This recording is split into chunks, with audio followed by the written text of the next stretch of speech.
vamos dar uma olhada no que esse querido aqui tá falando, porque ele vai colocar como o YouTube mudou a vida dele. E aí você sabe, né, que toda essa ideia, assim, que pra mim, eu digo muito, pra mim parece vender sonhos, assim como vender o sonho de que, cria uma banda de garagem e mais recentemente, cria uma startup de garagem.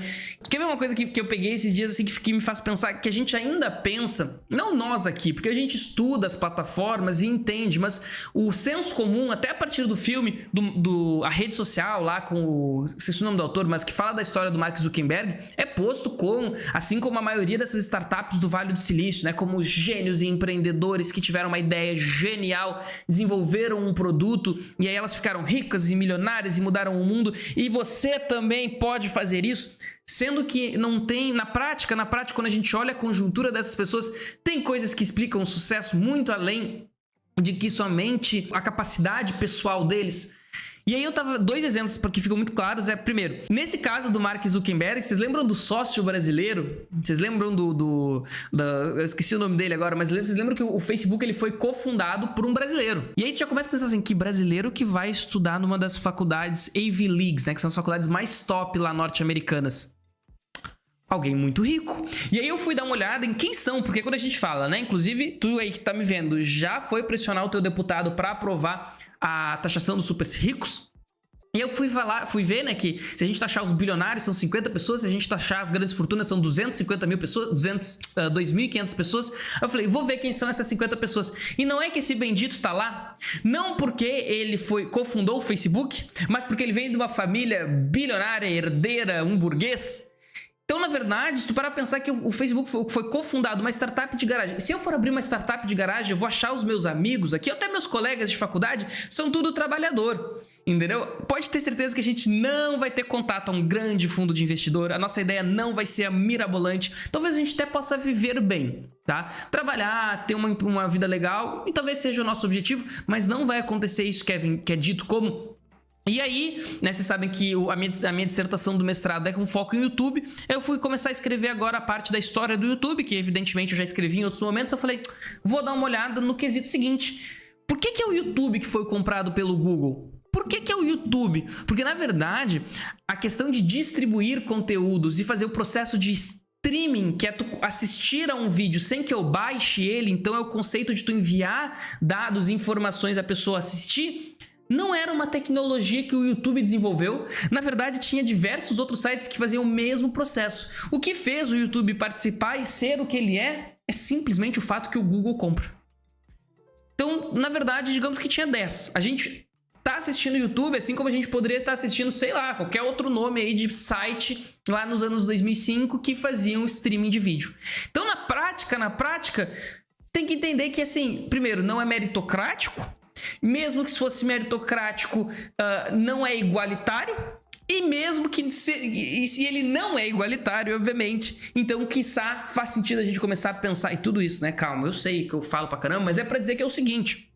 O que é colocado aqui do YouTube como uma questão de emancipação, uma questão de desenvolvimento, ele está muito alinhado a essa ideologia que surge e é muito reforçada nessa época da internet, que é quando a internet possibilita que todo mundo publique, e aí surge o empreendedorismo digital. E o Estado malvadão não vai poder colocar barreiras no teu desenvolvimento e agora tu pode fazer o que tu quiser. Tudo vai ser de graça. Então, por exemplo, eu não gasto nada para fazer um post no YouTube. Ele está só desconsiderando que para eu fazer um post no YouTube, que nem esse que vocês estão vendo, tem uma câmera de 4, 5 mil reais, um computador de 6, 7 mil reais. Se eu quiser fazer um vídeo para o TikTok numa qualidade legal, eu tenho que comprar um celular de 4 mil reais, eu tenho uma iluminação de 500 reais, então grátis. Não é. Sem qualquer garantia de retorno. Então, vamos dar uma olhada nisso aqui, porque isso tudo não impede da gente utilizar o YouTube da forma que eu estou utilizando aqui, mas também de uma forma de desenvolvimento de, olha, eu gosto de audiovisual, eu quero criar, eu quero fazer daqui a pouco... encontrar algo que eu gosto, por exemplo, tu gosta de bonsai e tu quer poder viver disso, relacionado com isso, e tu desenvolve um modelo de negócio de influência dentro desse segmento. Ou propriamente tu tem por exemplo, eu quero muito viver daqui a pouco num barco, surfar, e eu consegui transformar isso em um negócio que o YouTube permite, mesmo que mediado pelas plataformas. mas ainda não dizendo assim, não vai mudar a minha vida. E ainda que mais que mude a minha vida, é muito mais provável que não mude a tua, assim como é mais provável que não mude a minha. A gente fala, né? 85% das visualizações ficam com 3% do canal. Quer dizer que, para te começar a ganhar alguma visualização, tu ter relevância, demora muito tempo e provavelmente a média é que tu não vai ganhar.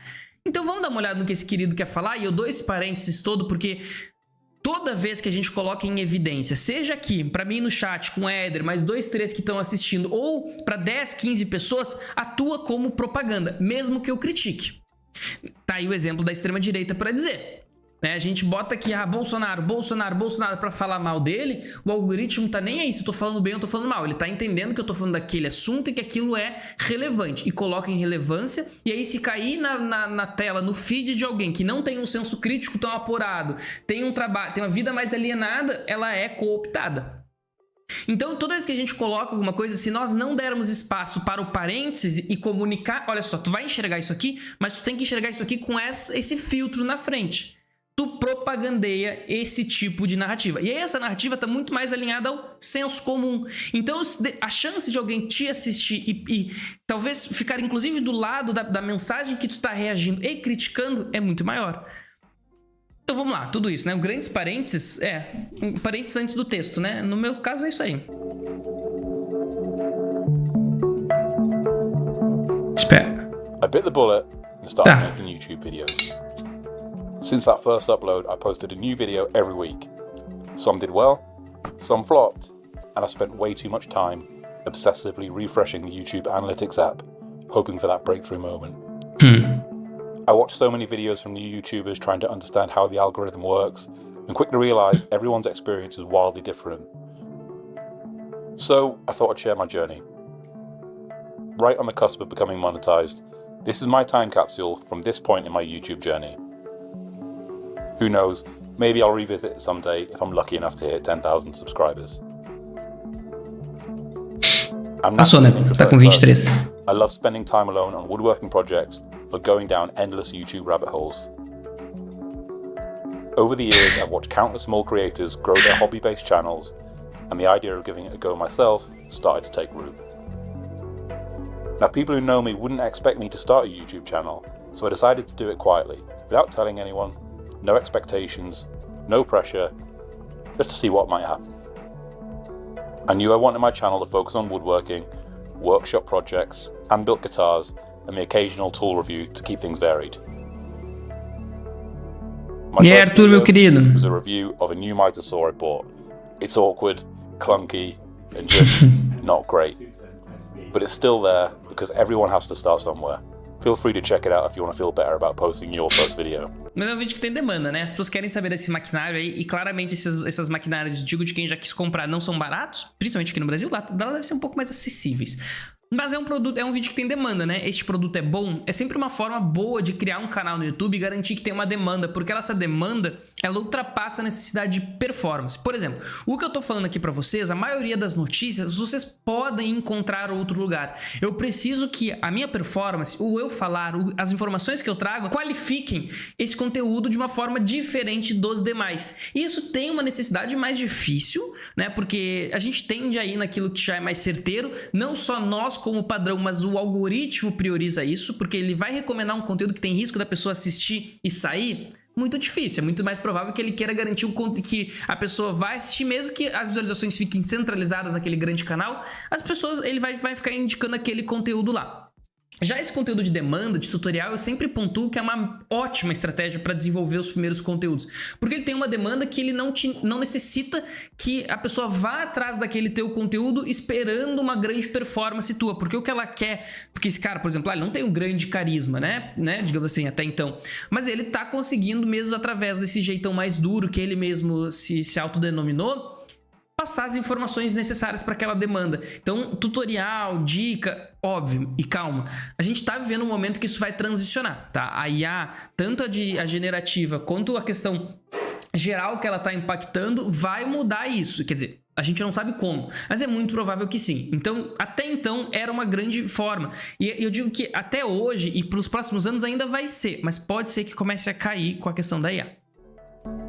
I shot it on my iPhone with a built-in microphone.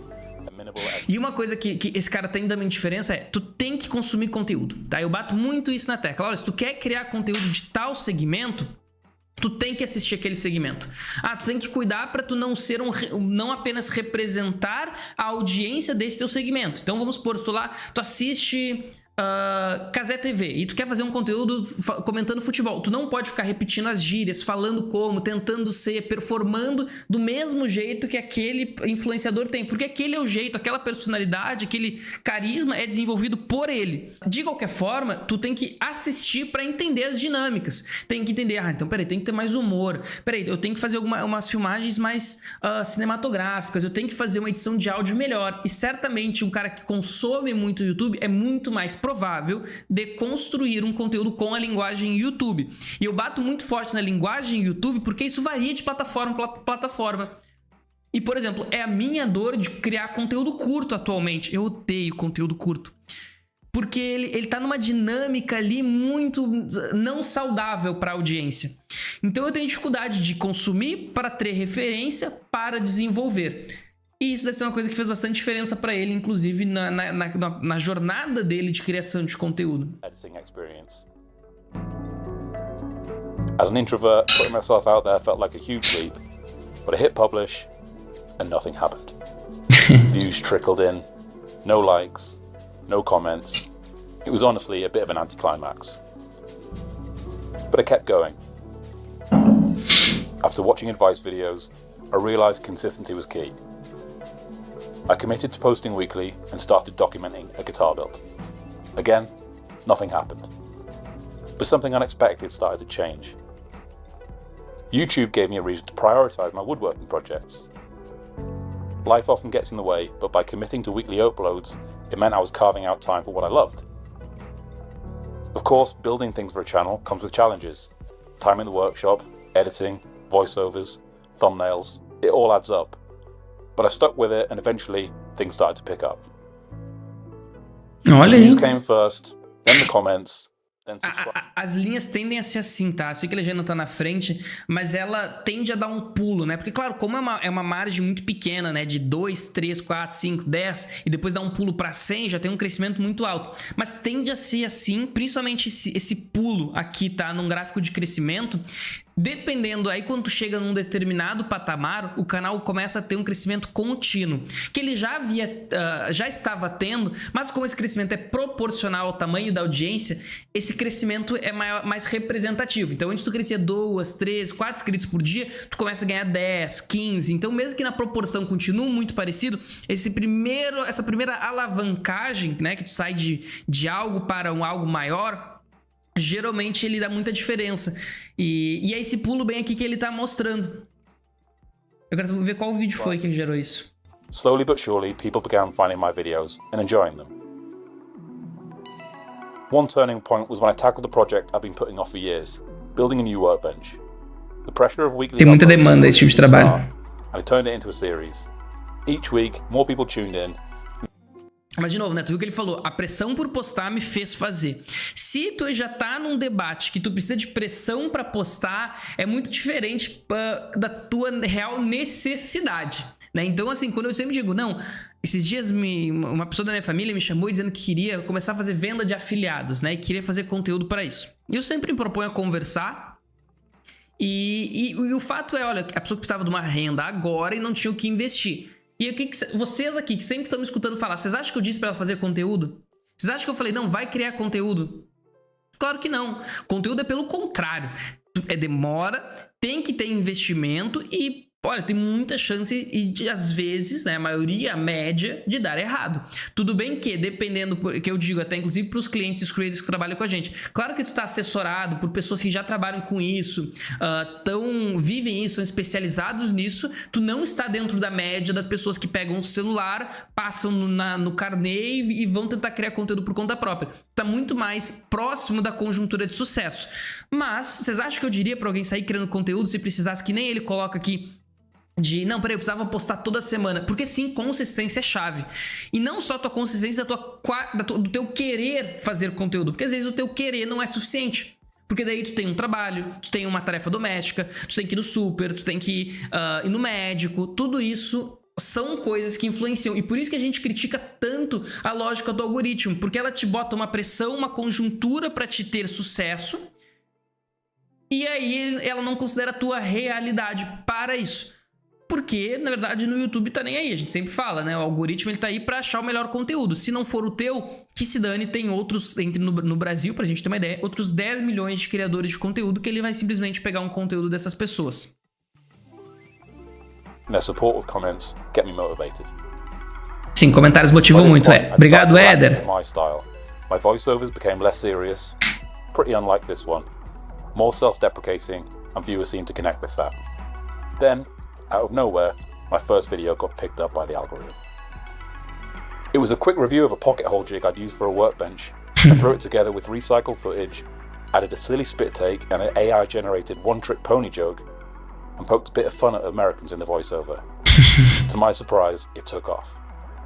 5,000 views. Ele parece o Selbit, né? Agora olhando esse ângulo assim, ele parece o Selbit, não parece? O Selbit de 50 anos. 10,000 views. 20,000 views, and eventually started slowing down with just over 23,000 views. 23 visualizações num vídeo curto, num vídeo longo, mudam um canal realmente, tá? Flew in, mostly light-hearted. My subscriber count jumped.